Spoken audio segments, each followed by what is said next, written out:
A constitutional amendment for term limits. Ladies and gentlemen, the power of incumbency is tremendous. We have elected dead people to Congress. It's so strong, the power of incumbency. I really believe that the ghost of FDR would be the president right this minute if we didn't have term limits. So I think it makes sense. I'll be honest with you, I don't have enough information to give you a serious answer on the time zone situation, so I'll have to look into that, but I won't advocate any kind of change right now. But we do need dramatic change in Washington. I said in my intro, we don't need to go to Washington and try and do the same things better. We've got to dramatically change the way we're doing things in Washington. And so I believe term limits may be one of those ways, and so I've signed the pledge that I'll co-sponsor and vote for term limits. But I think there's other reforms that are more important. I think we've got to have a balanced budget amendment with real spending caps, because we can't trust the folks in Washington to balance their budget. And so we need a constitutional amendment that will force them to do that. There's another thing I talk about in the stuff called a sunset provision. And this is a reform, it's something they do in the state of Texas. And what it does is puts an end date, like on your milk, on every department of government.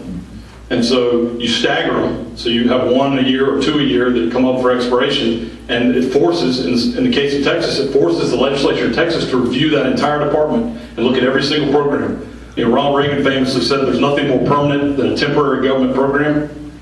You know, we pass these laws, we create these departments, they go hire employees who are unionized, they go get office space, they print letterhead, and they go to work. And no one ever goes back and says, what are the outcomes? No one goes back and looks and reviews what they're doing in those departments. That's why there's so many bureaucrats working in Washington. And so if we had an end date on every department, and then we have to go review them, it would force the Congress to do real oversight, and would force us to look at what's going on. In the state of Texas, the DOT misplaced $1 billion, and the legislature couldn't get the DOT to explain it. It just so happened their end date came up, their sunset came up, and so the state legislature let the DOT expire in the state of Texas. So for about 3 days, they didn't have a DOT. But what that forced was the head of DOT was replaced, and they got the reforms they needed before they reauthorized the DOT. So if we had that in the federal government, we could really clean up some stuff. So I think that's the way to go. At this time, does anyone from the audience have a question they'd like to ask? I'll cut to the chase. Go down the line and each of you tell me the issue or issues you disagree with the other four on. And don't distinguish yourselves among your resumes. I want an issue or issues. Anybody know? I'm not sure. All right, let's let Vernon start.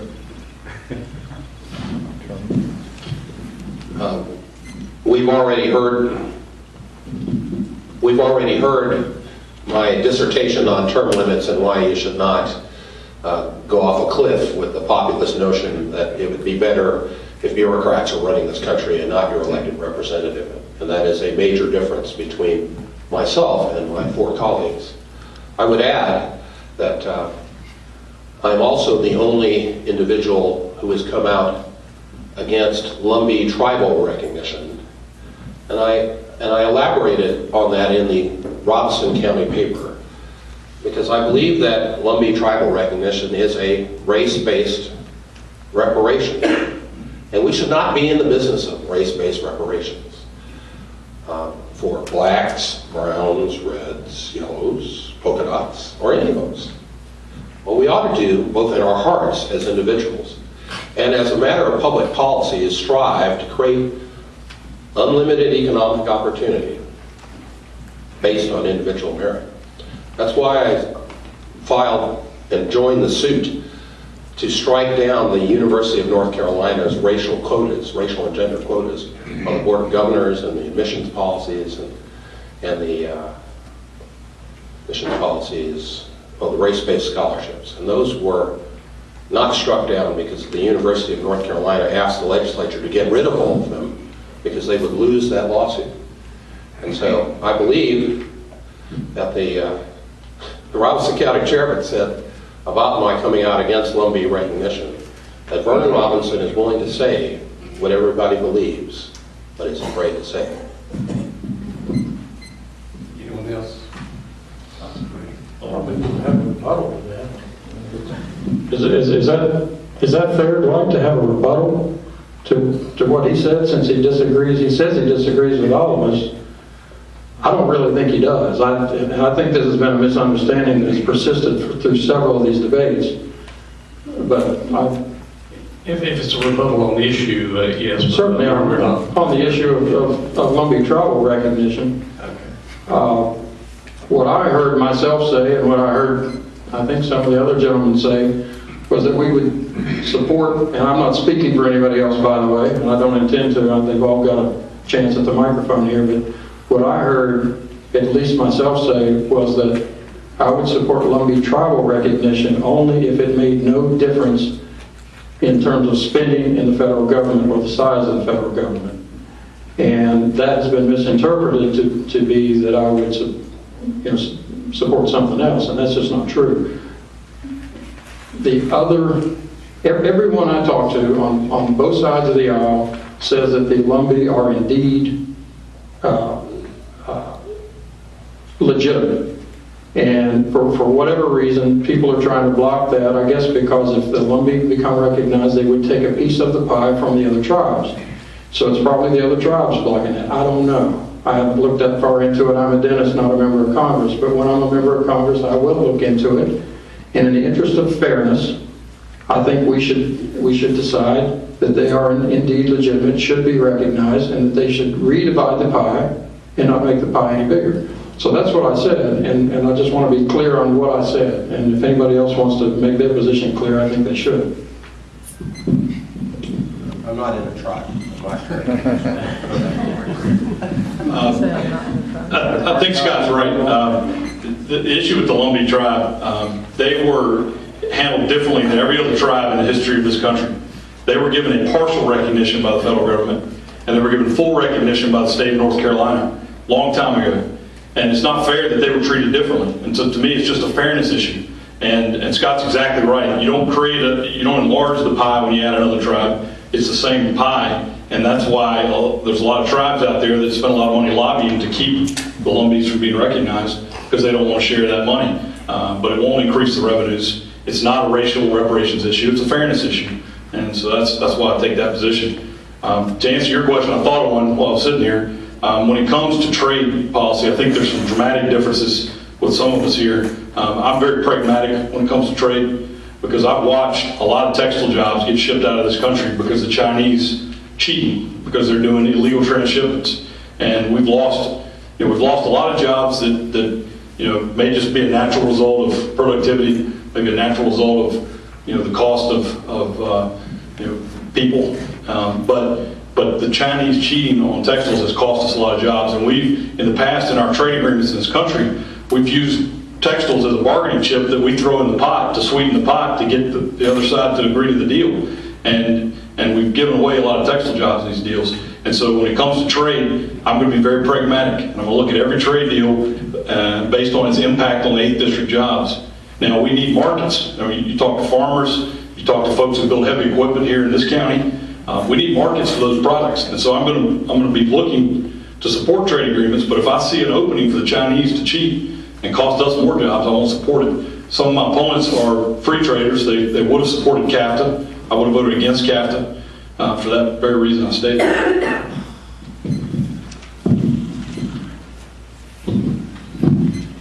There are differences between the 5 of us up here. Some of us truly are conservative. And some of us say they're conservative. Some of us will be very fiscally responsible. I balance my checkbook. Most of you probably do too. There are those of us who will be big spenders. I have absolutely no question, no doubt in my mind. So it all comes down to what you do when you're elected. We all know how dire the economy is, and we know that we have real issues. If you want to look up the Lumbee Act of 1956, you'll find a lot of information about the Lumbee Indians. I live down in Robeson County. I live down in Fairmont. I have a lot of Lumbees who work with me in the operating room. They're up in Fayetteville, where I go up every day and work. They work sometimes on my farm as well, day laborers. I understand their plight, and it is certainly not fair since the fair seems to be one of the buzzwords now amongst the current administration, to exclude them of what they rightly are owed. I have a profound appeal to the Indian population of this country. I think we've done them a disservice over the years, and I would like to see this inequality rectified. And as a Robisonian now, I believe that will happen. You have our current senators who are for full recognition, and I wholeheartedly support that. So there are going to be those of us who truly are conservative, who will act accordingly and be very responsible with your money, and then there are those who will not. You'd like to comment on that? Sure. Well, I'd like to say that anything that sets me apart is more of a resume-related issue, but as far as the Lumbee recognition, I fully support that out of a fairness issue, and I think that as long as there's no more fiscal additions to the federal budget to do that, then I'm totally okay with that out of fairness. As far as disagreeing with anyone else, I don't know exactly what those issues could be, other than I do know that we were singled out on the Lumbee recognition. The other things would be totally related to the resume, and I don't think that's what your question was, but to differentiate myself from the other guys, I'm the only one that has voted to repeal Obamacare already, and some of the other reforms that have already been taking place at the state level due to being able to be in a position to do that in the legislative body. So those are some of the things that I think distinguish me from the other folks, and I've been fortunate enough to be in a situation where we can go forward and take care of those situations and look at full reform and fiscal responsibility and being a part of the biggest tax cut in history of North Carolina. Thank you. Probably the biggest problem is that the Cherokees don't want the Lumbees to have a recognition because of casinos, right? The biggest problem is that we should not be enacting policy about sins of the 19th century and giving reparations to blacks or browns or reds or yellows. That's not what we should do about policy. What we should do about policy is create an opportunity in society. And I'm not aware of, is anybody a free trader here? So I was not aware of that. We have another question. Would any of you care to comment on the national immigration policy? Sure. Our national immigration policy needs a lot of reform, and it needs to reform. We need to reform our immigration policy by securing the border. We can do that several ways. There's technology available. There's manpower that's available. But you have to have the priority set in Congress and in the White House to take care of this. There's a lot of issues out there that can be resolved, but until we stop the bleeding at the border, and the southern border, most likely, we cannot do any major reform. I would totally support any type of legislation or support the president if he had an ambitious goal of securing the border with troops, with technology that allows the penetration of illegals and human trafficking, drug trafficking, all the above to stop on the Mexican border. And I think it's a priority that we need to have. I think that's shared among the rest of us up here, but I think that's very important before we can change any immigration policies. The immigration policies that we've had in the United States in the past, we used to get the best and the brightest. They used to sign statements that said they would not be a burden on the taxpayers. Those are the type of policies that we need to have moving forward, and I would support that.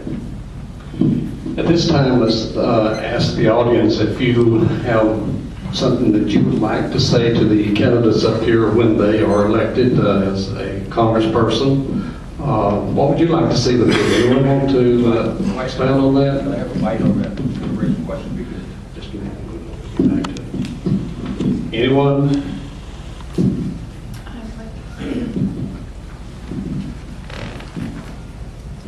What would be your policy of getting back with someone, like if they called you or emailed you? That's one of my really big things. I am one that would have let you there, and I want to know, are you going to get back with us, or when you get there, you're going to forget about the people that sent you there?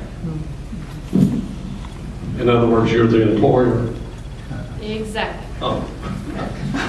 Christy, thank you for that question, and being a representative and having to hear from the 80,000 folks that I represent, it's very difficult to get back with folks a lot of times.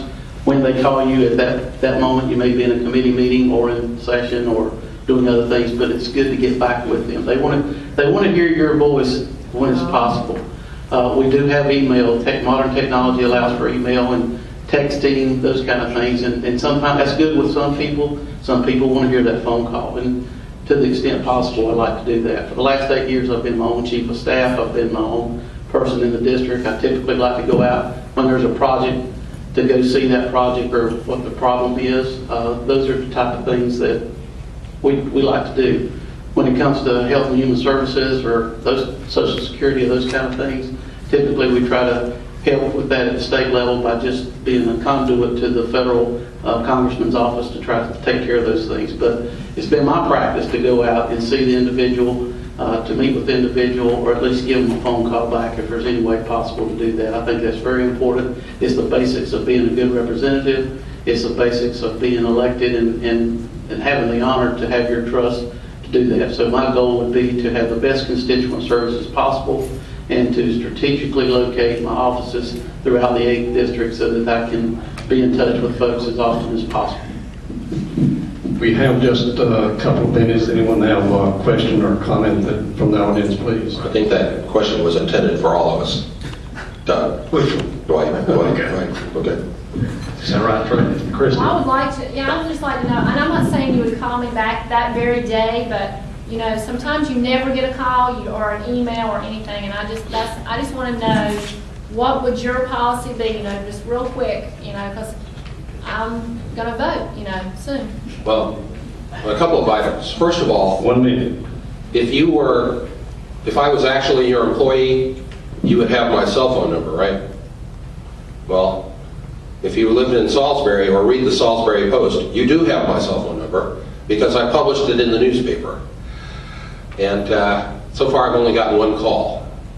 It was a guy who wanted to pray for me. I'm not sure why, whether it was, I want to pray for you because you were dumb enough to put your cell phone number in the newspaper, or whether it was just because this is a tough campaign. But I believe in being connected with you, or I wouldn't have published my cell phone number, my real cell phone number, this one, in the newspaper. I'm going to talk about constituent service a little bit when we get to answer the other questions. I send back emails promptly. The only thing I don't do very well is messages on Facebook. Somebody sends me a message on Facebook and I don't see it for like 8 days. And so then they're upset that I blew them off. But I didn't really blow them off. I would have responded if I saw it. But hopefully you're not sending messages on Facebook, but I will give you a call back. At this time, we need to change because we said we were 3:30 and we're pretty close to that. If you will take time to do just a wrap up and the question that you think you might want to comment on for about 1.5 minutes, we would appreciate it. And when you do that, we'll adjourn and conclude the forum.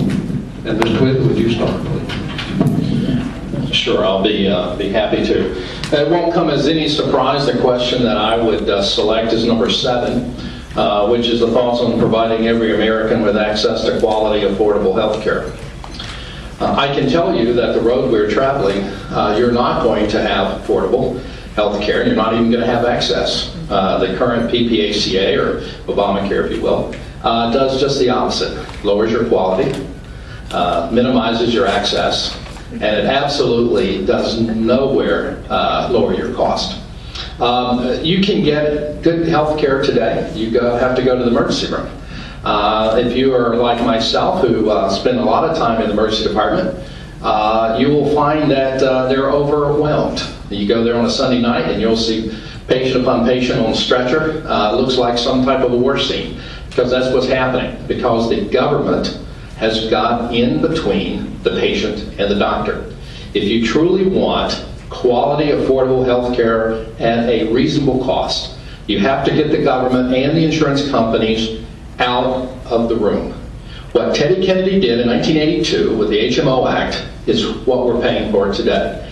You put a patient and doctor together, and you two talk about your health care and the cost, and trust me, quality will be maximized, your costs will be lowered. But if you leave it to the insurance companies, it ain't going to happen. Trust me. And if we don't overcome Obamacare, which I believe we will, then you can pretty much forget access. I guess my question would be, how would you deal with the power structure when you become a congressman? I think the power, I don't know if you meant the power structure in Washington or the power structure in general, but that was... Well, the power structure that I think that this question is referring to, when young folk get up there, they've got to cowtail to that one that's in there 4, 5, or 10, or 20 years, and they've got to stay in lockstep with them, Mr. Dean. That's part of the question. Well, I can say from experience that I've not always voted with my party, I've not always voted with my caucus, I've not always voted with other folks in Raleigh, so I don't anticipate I would do that in Washington, D.C. as well. I would like to think that, as I have done the 76th House District here in North Carolina, that I would try to vote for my district, for the people that put me in Raleigh. I would like to do that for the 8th Congressional District. If the folks decide to send me to Washington, I want to vote for the district first, and then I'll figure out where all this other stuff comes out later. But you have to be aware of what your surroundings are, and I've been in those situations. When I went up, I was appointed, so I went up. I never had a freshman year. I was a freshman minus 1 year when I went to term my first time. So it's very challenging, but being aware of your surroundings and understanding that you represent the folks. You're the folks that are hiring us, are hiring me if I get a chance to go. So I will listen to what my district has to say.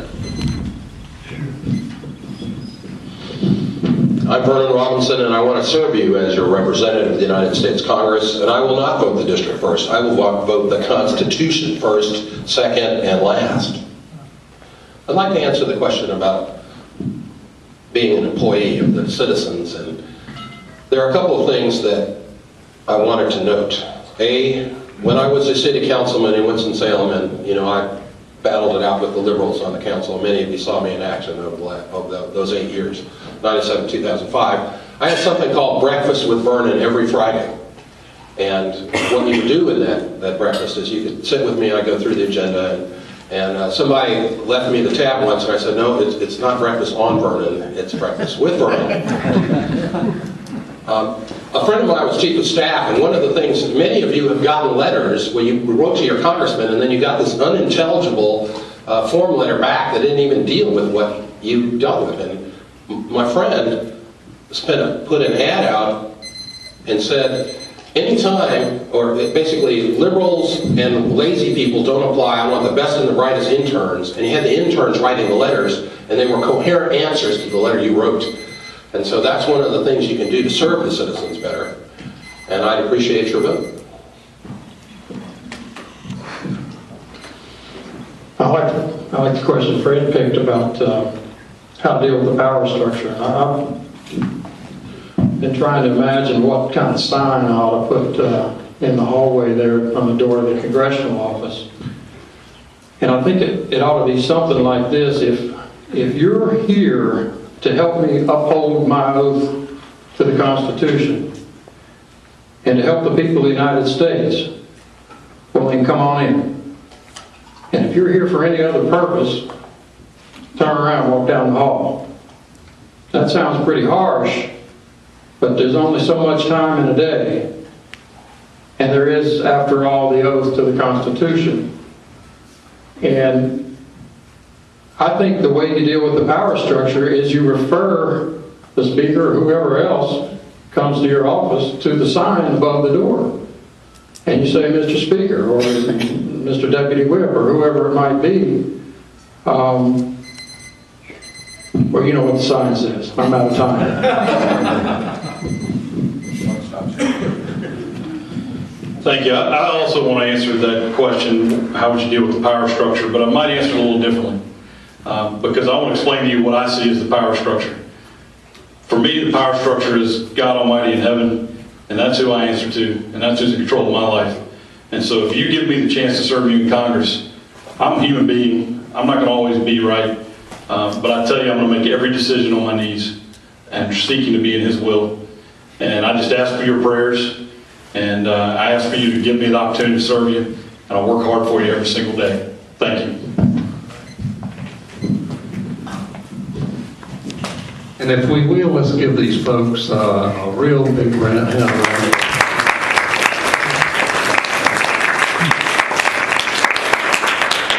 They're still on the road, and I'm sure you've got many miles to go before you sleep. But we have some desserts and things back there, and then I hope you can stay around a little while. Some of the folks might want to mingle with you. And thank you, folks, for coming.